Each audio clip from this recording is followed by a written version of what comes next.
Bom dia, queridos irmãos, a paz. Eu sou o Anderson do canal João 832 para mais um estudo.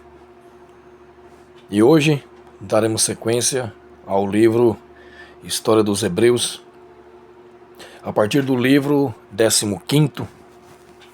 Hoje nós veremos coisas interessantes, veremos um pouco mais sobre a história dos imperadores romanos, Antônio e também de Augusto César. Estou fazendo esse vídeo gravado devido à correria, tá? Não vou conseguir fazer lives por alguns dias. Eu vou ficar intercalando entre lives e estudos gravados.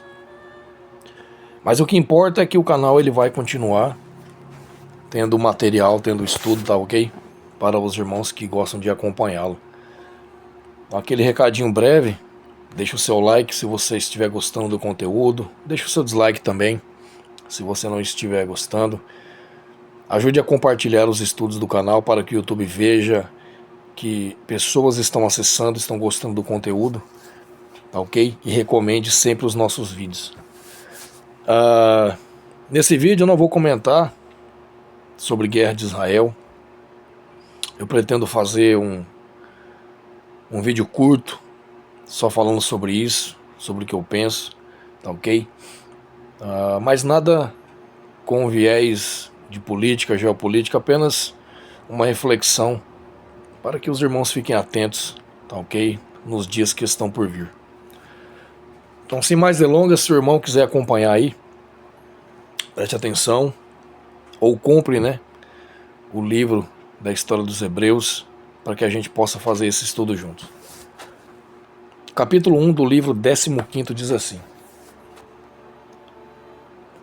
Herodes mandou levar para o palácio real tudo o que encontrou de móveis preciosos, mas o ouro e a prata tomou dos ricos, e reuniu assim uma grande soma, de que fez presente a Antônio e aos que estava, né, o que este mais estimava. E mandou matar 45 dos principais seguidores de Antígono, e colocou guardas às portas para ver, quando trouxessem os corpos, se estavam todos mortos de verdade. Ordenou também que lhe trouxessem tudo o que se encontrasse de ouro e de prata. Os que haviam seguido o partido de Antígono não viam o termo dos seus males. Os bens, todos que possuíam, eram insuficientes para satisfazer a ambição de Herodes, ou para contentar da sua insaciável avareza, pois as suas finanças estavam então esgotadas. Havia ainda motivos para se temer uma carestia, porque as terras estavam em descanso, sendo aquele 7º ano, né, um ano sabático, né? A gente sabe que a cada 7 anos a terra ela merecia um descanso, tá ok? E no ano 50, né, ela era devolvida ao seu antigo dono, né, se você tivesse feito um negócio, vendido uma terra. Então no 7º ano a terra repousava de todo o labor, né, preparação e colheita. Havia ainda motivos para se temer uma carestia, porque as terras estavam em descanso, sendo aquele o 7º ano, no qual não nos é permitido cultivar nem semear a terra. Antônio queria conservar Antígono como ornamento ao seu triunfo, porém, vendo que os judeus o favoreciam e estavam prestes a se revoltar por causa do ódio que sentiam contra Herodes, julgou que o único meio de conservá-los no cumprimento do dever era matando-o. Assim mandou cortar-lhe a cabeça em Antioquia. Estrabão da Capadócia relata esse fato da seguinte maneira: Antônio, em Antioquia, mandou cortar a cabeça de Antígono, rei dos judeus, e foi o primeiro dos romanos que desse modo fez morrer um rei, porque julgou que não havia outro meio de fazer com que os judeus obedecessem a Herodes, que havia sido feito rei em seu lugar, pois estavam tão enraivecidos contra ele e tão afeiçoados a Antígono, que nem mesmo a violência dos tormentos poderia obrigá-los a dar a Herodes o nome de rei. E foi isso que levou Antônio a se servir de um suplício tão vergonhoso para um soberano, a fim de obscurecer a memória de um e moderar a aversão que se tinha pelo outro. Já vimos como Barza, Farnese e Pácoro, generais do exército dos partos, retiveram presos a Hircano, sumo sacerdote, e Fazael, irmão de Herodes, que se suicidou para evitar a vergonha da escravidão. Devemos dizer agora que do modo que Hircano foi posto em liberdade e como veio procurar Herodes depois que este foi feito rei. Então aqui a gente vê o relato de Estrabão da Capadócia, né, outro historiador que coloca o mesmo relato desses fatos históricos, tá ok? Isso é para comprovar, irmãos, para deixar claro que Joséfo, ele foi um historiador sem igual. E da história do povo hebreu, do povo judeu daquela época, não tem outro que tenha feito um relato tão preciso, ok? Dos acontecimentos e dos eventos. Capítulo 2. Hircano foi levado a Fraate, rei dos partos. E esse príncipe tratou-o muito bem por causa da nobreza de sua família. Tirou-lhe as cadeias e permitiu que morasse na Babilônia, onde havia um grande número de judeus, e ele era honrado como sumo sacerdote e rei não somente pelos que se haviam estabelecido naquela poderosa cidade, mas também por todos os outros judeus que moravam além do Eufrates. E ele sentia-se feliz em sua desdita.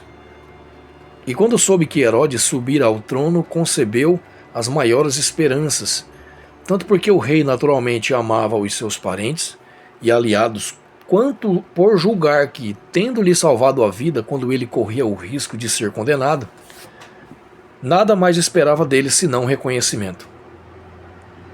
Assim desejou ardentemente ir procurá-lo e falou de seus planos àquele em quem mais confiava. Aconselharam-no, porém, a ficar, dizendo-lhe, para convencê-lo disso, que todos os seus compatriotas naquele país já estavam prestando a ele todas as honras que podiam prestar a seu sumo sacerdote e rei, que ele não podia esperar a mesma coisa da Judéia, por causa da maneira ultrajosa como o antigo não havia sido tratado, ou havia tratado. Que a mudança de sorte muda também os sentimentos dos homens, e jamais os reis se lembram dos favores recebidos enquanto simples cidadãos. E que ele não devia esperar tanto afeto da parte de Herodes. Essas opiniões, embora tão sensatas, não fizeram impressão no espírito de Hircano. Tanto ele estava ansioso para voltar, e Herodes escreveu-lhe também, rogando que pedisse ao rei e aos judeus para não lhe invejarem o contentamento de compartilhar o poder da realeza, pois chegara o tempo de agradecer os favores que lhe havia feito, que ele devia, tanto por Hircano havê-lo elevado, como por lhe salvar a vida. Esse fingido soberano não se contentou em escrever-lhes nesses termos, mas também enviou Saramala como embaixador a Fraate, com muitos presentes, para obter deste a liberdade de seu benfeitor e a oportunidade para recompensá-lo pelos favores que recebera. Todas essas demonstrações de amizade, no entanto, eram pura mentira e hipocrisia.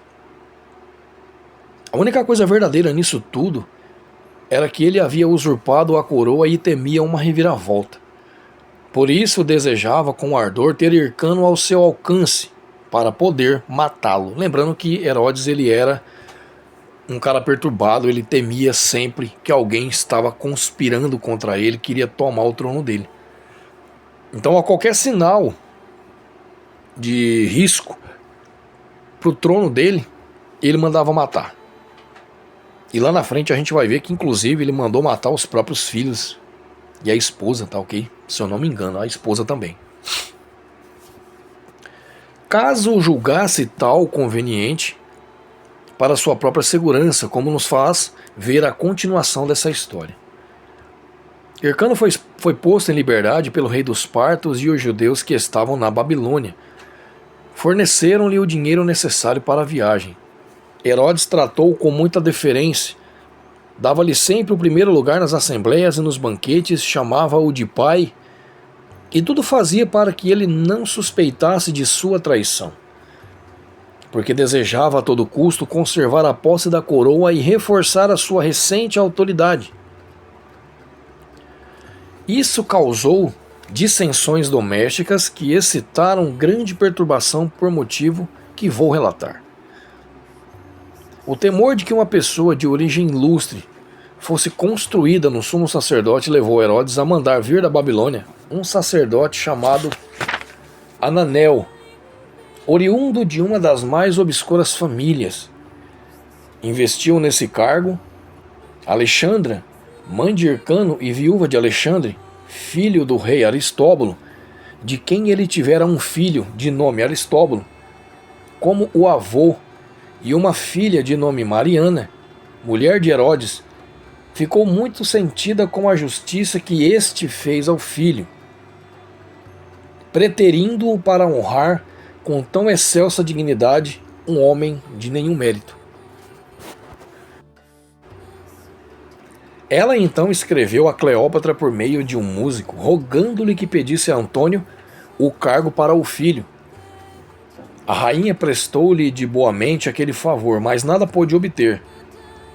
Ao mesmo tempo, Gélio, que era muito amigo de Antônio, veio à Judéia para alguns negócios e admirou-se da beleza extraordinária de Aristóbulo e de Mariana, e da felicidade de Alexandra por ter posto no mundo tais filhos. Aconselhou-a a mandar retratos deles a Antônio, não duvidando que ele, depois de os ter visto, faria tudo o que ela desejava. Ela acreditou e Gélio, ao regressar para junto dele, exagerou a beleza deles, afirmando que mais pareciam divindades que criaturas humanas, e tudo fez para suscitar nele o amor por Mariana. Antônio, porém, julgou que não seria justo obrigar um rei, seu amigo, a enviar-lhe a própria mulher. Além disso, temia a inveja e o ciúme de Cleópatra. Assim contentou-se em escrever a Herodes, pedindo que lhe enviasse Aristóbulo por algum pretexto honesto, se isto não lhe viesse a causar nenhuma aflição. Herodes julgou arriscado enviar uma pessoa da origem, beleza e idade de Aristóbulo, que então contava apenas 16 anos, a um homem de posição tão elevada como Antônio, que era também o mais voluptuoso dos romanos, pois podia ocultar a sua volúpia pela confiança que tinha em seu poder. Assim respondeu-lhe que Aristóbulo não poderia sair da Judéia sem perigo de uma guerra, pela esperança que tinham os judeus de ser beneficiados por uma troca de rei. Herodes, depois de se desculpar perante Antônio, julgou conveniente dar atenção também a Aristóbulo e a Alexandra e não descontentar Mariana, que insistentemente pedia ao sumo sacerdote para o irmão. Ele julgou também vantajoso tirar a Aristóbulo qualquer ocasião de sair do país, sob pretexto de viagem. Reuniu-se em seguida aos seus amigos mais íntimos e queixou-se muito de Alexandra, dizendo que ela trabalhava secretamente para tirar-lhe a coroa e para fazer com que Antônio, por meio de Cleópatra, a entregasse ao filho, e que nisso ela era ainda mais culpada, pois não poderia obtê-lo sem fazer a filha descer do trono e sem tirar ao genro uma honra que ele conquistara com muito sofrimento e perigo, mas que ele desejava, no entanto, esquecer sua injustiça e demonstrar em atos o seu afeto por ela e pelos seus, outorgando ao filho dela o sumo sacerdote o que Ananel exercera até então por causa da pouca idade de Aristóbulo. Essas palavras que Herodes premeditara para enganar as princesas e os amigos comoveram Alexandra, tanto pela alegria de obter o que tão ardentemente desejava, quanto pelo temor de ver que Herodes havia descoberto os seus desígnios, e de tal modo que, banhada em lágrimas, ela lhe confessou que tudo o que tentara referente ao sumo sacerdócio fora na persuasão de que seria vergonhoso para o seu filho ver outro homem no cargo. Quanto ao que se referia ao reino, porém, não tivera a menor ideia de pretendê-lo para o filho, e ainda que o oferecessem, ela não aceitaria, pois era uma grande honra ver a filha reinar com ele e sua família, e nada tinha a temer. Por isso, vencida pelos benefícios, ela recebia com gratidão uma honra que ele fazia ao filho. E Herodes podia ter a certeza de que ele lhe seria submisso. Rogou-lhe ainda que perdoasse tudo o que os sentimentos de sua origem e a injustiça que julgava se fazia a Aristóbulo a tinham levado a empreender. Em seguida, depois dessas palavras, apertaram-se as mãos para mostrar que a reconciliação era verdadeira. E todos julgaram que, de fato, não havia mais entre eles nenhum motivo de desconfiança. Capítulo 3. Logo depois, o rei Herodes tirou o sumo sacerdócio de Ananel, o qual, embora fosse da família dos sacerdotes, passava por estrangeiro, porque era da raça dos judeus, que moravam em grande número além do Eufrates. Herodes honrava-o com aquela dignidade logo que subira ao trono, mas apenas porque era um grande amigo. E tirou-o somente porque julgou necessário para acalmar as divergências em família, pois aquele cargo era concedido não por algum tempo, mas para sempre, e não se podia tirá-lo de alguém sem cometer uma injustiça. Antíoco Epifânio foi o primeiro a violar essa lei, quando depôs Jesus para colocar Onias em seu lugar. Aristóbulo foi o segundo, quando tirou o cargo de Hircano, seu irmão, a fim de tomá-lo para si mesmo, e Herodes foi o terceiro, quando, para ter paz em casa, o entregou a Aristóbulo, vivendo ainda Ananel. Essa reconciliação, todavia, não impediu que Herodes continuasse com as suas desconfianças e julgou que Alexandra, depois do que ele havia feito, não deixaria de provocar uma rebelião, se a ocasião para tal se apresentasse. Assim, proibiu-a de sair do palácio e de intrometer-se em qualquer coisa. Mandou vigiá-la com tanto cuidado que nada fazia a ela que não lhe fosse logo relatado. Como era muito orgulhosa, coisa natural das mulheres, ela suportava com grande revolta aquele indigno tratamento, pois preferia sofrer qualquer coisa a perder a liberdade. Sob pretexto de honra, faziam-na passar a vida numa verdadeira escravidão e em contínuo temor. Assim ela resolveu escrever à rainha Cleópatra, rogando-lhe que tivesse compaixão dela e de sua infelicidade e a ajudasse. A princesa mandou dizer-lhes que tentasse fugir com o filho para o Egito. Alexandra aprovou o conselho e ordenou a 2 de seus servidores de maior confiança que fizessem 2 caixas em forma de ataúde, numa das quais ela se encerraria e na outra estaria o seu filho, para de noite serem levadas a bordo de um navio que já estava preparado para partir para o Egito. Esopo, um desses servidores, falou e disse a Sabion, julgando que ele sabia do caso, pois passava por muito amigo de sua senhora e grande inimigo de Herodes. Até mesmo as suspeitas que ele fosse um dos cúmplices no envenenamento de Antípatro. Esse homem, porém, feliz por haver encontrado tão favorável ocasião para conquistar o afeto de Herodes, foi manifestar-lhe a intenção de Alexandra de fugir para o Egito. Herodes, que não era menos vingativo que inteligente, deixou-a executar livremente o seu intento com o filho, sem detê-los, senão quando já eram levados naquelas caixas em forma de ataúde. Olha como ele era sórdido, cruel. Com ele não ousava causar mal a Alexandra, para que Cleópatra não ficasse ressentida. Fingiu perdoá-la e mostrou-se clemente para com mãe e filho, no excesso de bondade, mas no seu coração resolveu eliminar Aristóbulo de qualquer maneira. Esperaria mais um pouco, no entanto, para melhor ocultar os seus intentos. A festa dos tabernáculos, uma das que nós celebramos com maior solenidade, havia chegado, e ele a quis passar em banquetes com o povo. Mas um fato que aconteceu nessa ocasião aumentou de tal modo a sua inveja por Aristóbulo que ele não pôde esperar mais para executar o seu projeto. Eis como as coisas se passaram. Esse príncipe, que então contava 17 anos, revestido com os ornamentos de sumo sacerdote, subiu ao altar para oferecer a Deus os sacrifícios ordenados na lei, na Torá. A sua extraordinária beleza e a figura esbelta, que sobrepujava em muito os da sua idade, fizeram brilhar de tal modo a sua pessoa e majestade de sua descendência, que ele atraiu sobre si os olhos e o afeto de toda aquela grande multidão.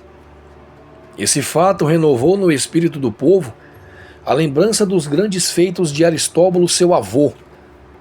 O povo não pôde esconder a sua alegria e as aclamações e votos ao jovem príncipe foram manifestados com excessiva liberdade, não recomendável sob o reinado de um soberano tão invejoso e cioso de sua autoridade como Herodes. Essa demonstração de sentimentos pela família de Aristóbulo e de gratidão pelos favores deles recebidos irritaram-no tanto que ele não quis adiar mais a execução do que tinha em mente. Assim, passada a festa, foi a um banquete que Alexandra oferecia em Jericó. Ali, como para homenagear Aristóbulo, ele demonstrou prazer em assistir aos divertimentos dos moços. Com essa intenção, foi a um lugar ideal para o seu propósito. Sendo um dia de muito calor, os moços ficaram logo cansados de jogar e foram descansar e abrigar-se dos ardores do sol do meio-dia, num jardim, onde se puseram a contemplar alguns dos companheiros e servidores que se banhavam. Herodes fez com que Aristóbulo fosse banhar-se com eles, e então aqueles que ele havia levado para esse fim atiraram-se também à água, e como brincadeira fizeram Aristóbulo mergulhar, mas não o deixaram emergir até que ele morreu afogado. E esse foi o triste fim de Aristóbulo, que contava apenas 18 anos, e somente por um ano exercera o sumo sacerdócio. Herodes logo o restituiu a Ananel. Quem poderia exprimir a dor da mãe e da irmã desse infeliz príncipe? Elas derramaram lágrimas junto ao seu corpo e estavam inconsoláveis. A notícia espalhou-se logo por toda Jerusalém e encheu a cidade de luto. Não havia uma casa ou família que não considerasse aquela perda como própria. Nenhuma outra dor, porém, se igualava à de Alexandra, e o conhecimento da traição que tão cruelmente lhe arrebatara o filho aumentava ainda mais.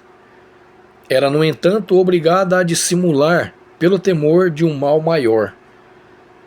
Veio-lhe muitas vezes à mente a ideia de matar-se, mas se deteve, se conteve, na esperança de que, sobrevivendo ao filho sem mostrar o que sabia a respeito de sua morte, encontraria talvez ocasião para vingá-lo.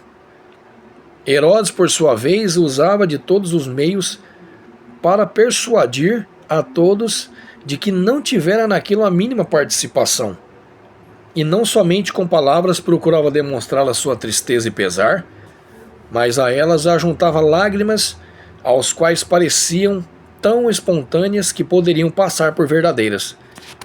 Ele era um psicopata dissimulado, com certeza. A verdade, porém, é que ele julgava que a sua segurança dependia daquela morte. No entanto, não podia deixar de se comover pela morte de um príncipe de tão rara beleza, tirado do mundo na flor da idade. Fosse como fosse, ele fazia todo o possível para dar a entender que não era culpado daquele crime, e não poupou despesas para lhe organizar um magnífico funeral. Se a dor das princesas pudesse ter sido mitigada com demonstrações exteriores de afeto, tê-lo-ia sido.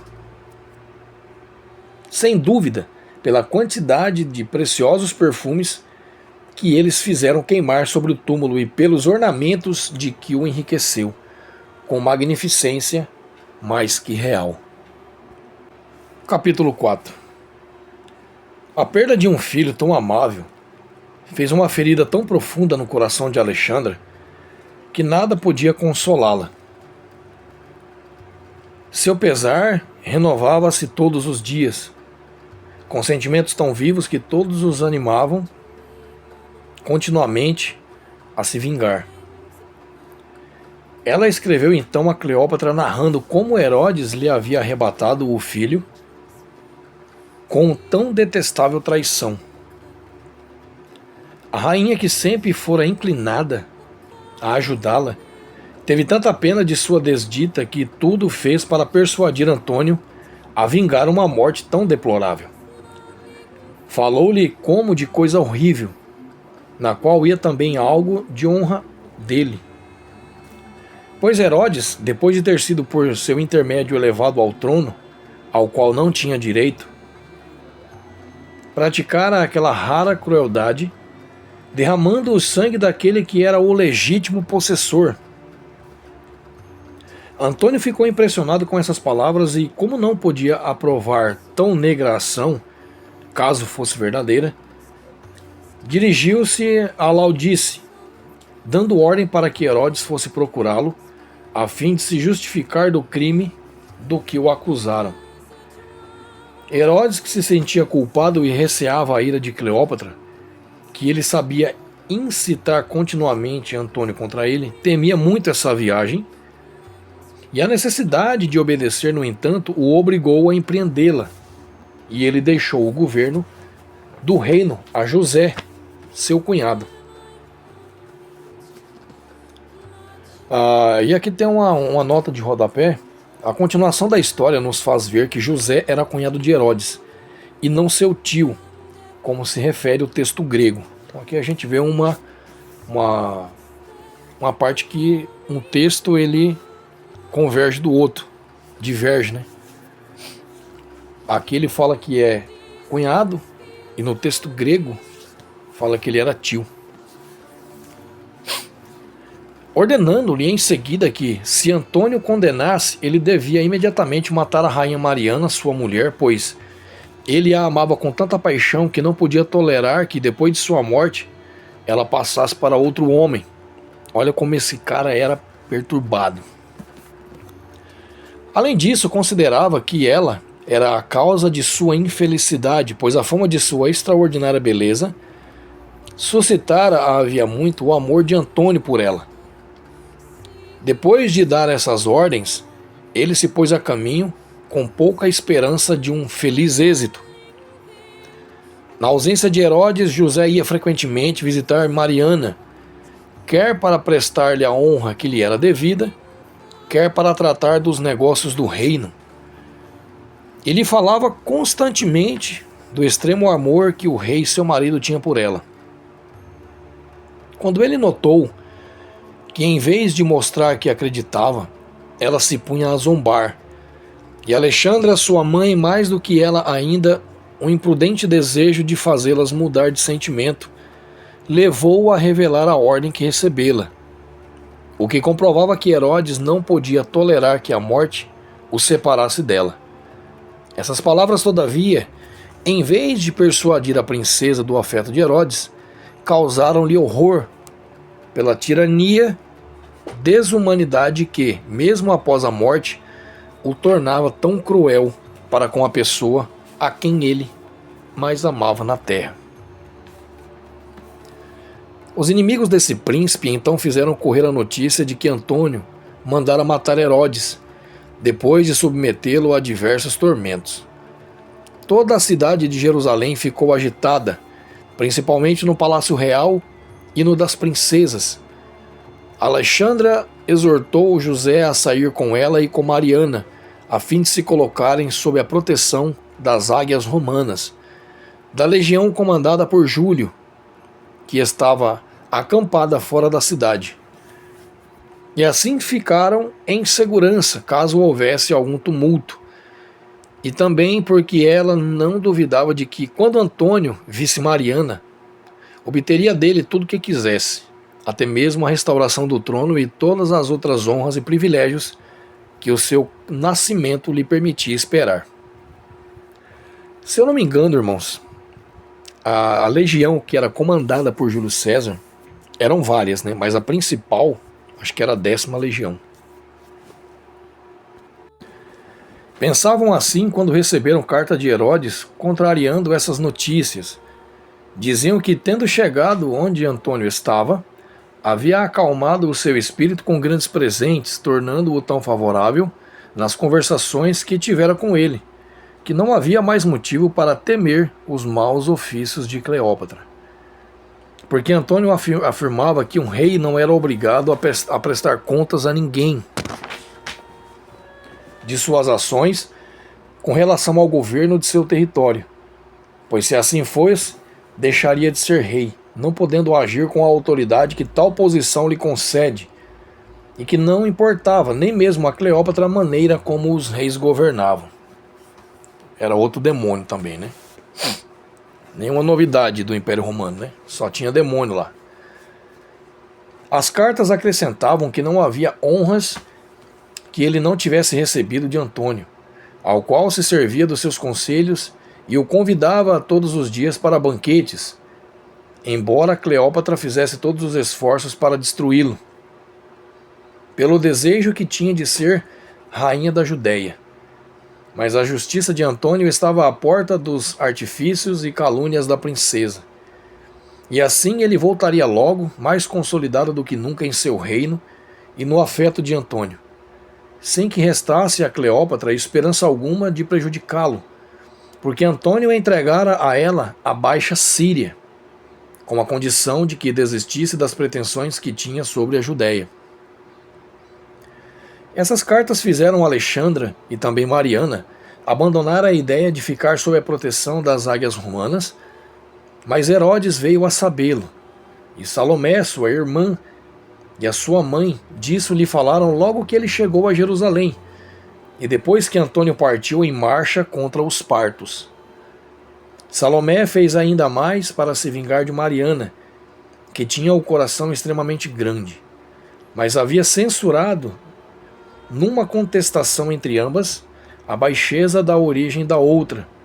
Ela acusou José, seu próprio marido, de ter se portado muito familiarmente com a princesa. Herodes, que amava ardentemente Mariana, sentiu então até onde iam os seus ciúmes.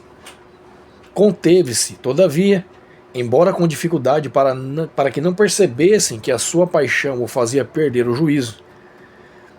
E em particular perguntou a Mariana que relações ela tivera com José.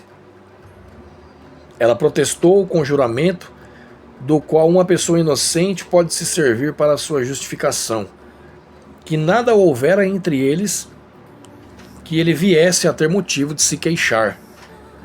Herodes, vencido pelo amor que lhe devotava, não somente acalmou o espírito, como também pediu perdão por ter ainda que levemente prestado fé às palavras que lhe haviam dito. Demonstrou ainda toda a satisfação que sentia por saber que ela era tão fiel, e tudo fez para mostrar-lhes com que paixão a amava. Tantas provas de ternura fizeram como acontece em casos semelhantes, com que ambos se pudessem a chorar e se abraçassem. Porém, ainda que Herodes se esforçasse por lhe incutir cada vez mais o seu amor, ela não pôde deixar de lhe dizer: achais então que é a grande prova de amor ter ordenado que me mandassem matar, caso Antônio também vos tirasse a vida? Embora eu jamais tivesse dado motivo para que ficasseis insatisfeito comigo? Essas palavras foram como uma apunhalada no coração de Herodes. Ele afastou Mariana, a quem ainda estava abraçado, arrancou os cabelos e disse que já não podia duvidar do seu crime, pois era impossível que José lhe tivesse manifestado em segredo um segredo daquela importância, sem que ela lhe tivesse entregado a ele, para recompensá-lo pela traição. Ficou de tal modo transtornado pela cólera que lhe teria matado naquele dia no mesmo instante, se a violência do amor não tivesse combatido a força do ciúme. Quanto a José, mandou imediatamente matá-lo, sem nem mesmo querer vê-lo ou ouvi-lo, e mandou meter Alexandra numa prisão como sendo a causadora de todo aquele mal. Nesse interim, a Síria estava convulsionada pela insaciável avareza de Cleópatra, ao qual, abusando do poder que exercia sobre o espírito de Antônio, incitava-o continuamente contra os grandes do país, a fim de que ele os privasse das suas terras e possessões e as entregasse a ela. O amor que ela nutria pelas riquezas era tão grande que nada havia que não julgasse lícito para obtê-la. A sua ambição era tão desmesurada que ela mandou envenenar o irmão de 15 anos ao qual pertencia o reino, e fez com que Antônio mandasse matar a Sinoé, sua irmã, enquanto esta orava em Éfeso, no templo de Diana. Ela não temia violar a santidade dos templos, dos sepulcros ou dos asilos, se deles pudesse obter dinheiro. Não tinha escrúpulos em cometer sacrilégios, se lhes fossem úteis. Nem diferenciava os caminhos santos dos profanos quando se tratava de seus interesses. Não tinha nenhuma dificuldade em calçar aos pés a justiça, contanto que daí lhe viesse alguma vantagem. Então aqui a gente passa a conhecer um pouco sobre Cleópatra, né? Temos muito pouca informação hoje no mundo sobre essa mulher, e aqui a gente vê o quão avarenta e cruel ela era. Os tesouros todos da terra dificilmente seriam suficientes para satisfazer essa ambiciosa e voluptuosa princesa. Não devemos, portanto, nos admirar de que ela instigasse continuamente Antônio a despojar os outros para enriquecê-la. Assim, não havia ainda entrado com ele na Síria, quando sonhou apoderar-se de toda a região. Mandou então matar Lisânias, filho de Ptolomeu, dizendo que ele favorecia os partos. Depois insistiu com Antônio que tirasse a Arábia e a Judéia de seus reis e a entregasse a ela. No entanto, embora a paixão de Antônio por ela fosse tão violenta que parecia havê-lo enlouquecido, ele não quis cometer uma injustiça tão patente, que com certeza teria mostrado ao mundo que ele era escravo de uma mulher. E para não aborrecê-la com uma negativa a todos os seus pedidos, e também para não passar por injusto perante todos se neles os consentisse, deu-lhe tudo o que se havia suprimido dessas duas províncias e todas as cidades situadas desde o rio Eleutério até o Egito, exceto Tiro e Sidom, que ele sabia terem sido sempre cidades livres, não obstante os esforços que ela fazia para obtê-las. Capítulo 5. E aí a gente finaliza o nosso estudo por hoje. Cleópatra, depois de acompanhar Antônio até o Eufrates, veio a Apameia e a Damasco, enquanto ele marchava com o seu exército pela Armênia, e desejou também ver a Judéia. Herodes recebeu-a com grandes honras e tratou com ela a respeito das rendas da parte da Arábia, e ela concedida por Antônio e do território de Jericó, o único lugar onde cresce o bálsamo, que passa pelo mais excelente de todos os perfumes, onde se vê em abundância as mais belas palmeiras do mundo. Durante as diversas entrevistas que Herodes teve com a princesa, ela tudo fez para envolvê-lo amorosamente, e como era muito impúdica, certamente sentia atração por ele. No entanto, o mais verossímil é que o seu intento fosse o de por esse meio encontrar ocasião para destruí-lo. De qualquer modo, ela demonstrou sentir grande paixão por Herodes. Ele, que ao contrário nutria por ela grande aversão havia muito tempo, pois essa princesa sentia prazer em fazer mal a todos. Não somente permaneceu insensível às suas carícias, como se sentiu horrorizado pela sua falta de pudor. Então ela era uma mulher sem vergonha na cara. Uma mulher sem vergonha. Chegando a consultar os amigos, se não era o caso, fazê-la morrer, e assim livrar muita gente dos males que ela causava, bem como dos que poderia vir a causar.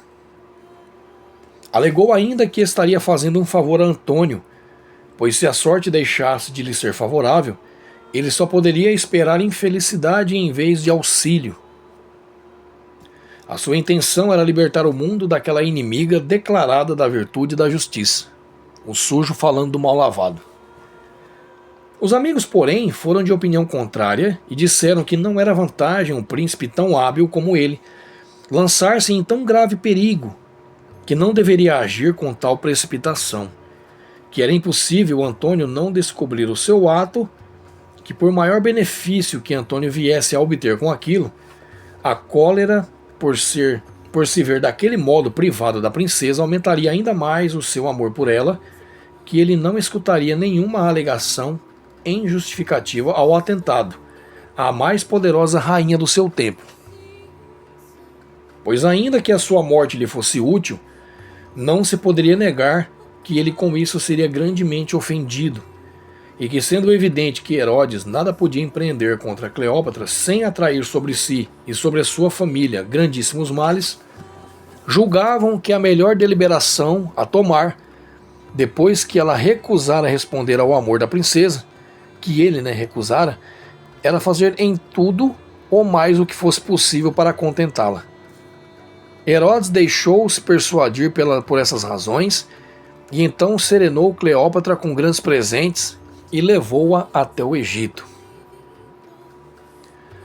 Depois que Antônio conquistou a Armênia, mandou Artabaço, filho de Tigrano, e os príncipes seus filhos como prisioneiros ao Egito, e deles fez presente a Cleópatra, junto com o que havia conquistado de mais precioso naquele reino. Artaxo, o filho mais velho de Artabaço, que havia fugido ante a notícia dessa guerra, reinou depois no lugar de seu pai, mas Arquelau e o imperador Nero o expulsaram do reino, colocando Tigrano, o mais novo de seus irmãos, no trono. Quanto aos tributos dos países que Antônio entregara a Cleópatra, Herodes pagava-os rigorosamente à princesa, porque ele bem sabia o quanto lhe era conveniente não dar a ela motivo para que o odiasse. Depois que a cobrança desses tributos passou a pertencer a Herodes, os árabes pagaram-lhe durante algum tempo 200 talentos por ano.